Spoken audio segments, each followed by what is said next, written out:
બનાસકાંઠાના વડગામમાં સ્થાનિક સ્વરાજ્યની ચૂંટણી પહેલા ભાજપમાં ગાબડું પડ્યું। 30 જેટલા લોકો કોંગ્રેસમાં જોડાયા। કોંગ્રેસના જનવિશ્વાસ સંમેલનમાં ભાજપ કાર્યકરો કોંગ્રેસમાં જોડાયા।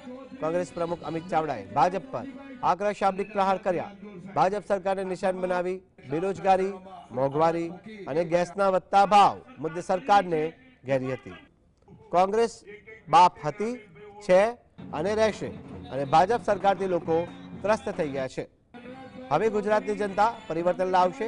સ્થાનિક સ્વરાજની ચૂંટણી કોંગ્રેસ પોતાના બળ પર જ લડશે અને આમ આદમી પાર્ટી સાથે કોઈ ગઠબંધન કરવામાં નહીં આવે તેવું ચાવડાએ જણાવ્યું હતું।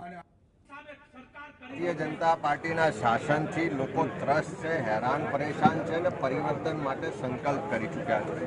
જનાક્રોશ યાત્રાના માધ્યમથી જ્યારે અમે આખા ગુજરાતમાં ફર્યા ત્યારે એક તાલુકામાં, એક ગામમાં લોકો પરિવર્તન માટે જનાક્રોશ યાત્રાને સમર્થન તો કરતા હતા, પણ સાથે સાથે દરેક જગ્યાએથી પરિવર્તન માટેનો શંખનાદ પણ થતો। પરિવર્તન માટેની તૈયારી કરી ચૂકી છે અને એટલા જ માટે આખા ગુજરાતમાંથી બધા જ લોકો આજે ધીમે ધીમે કરીને કોંગ્રેસ પાર્ટી સાથે જોડાઈ રહ્યા છે।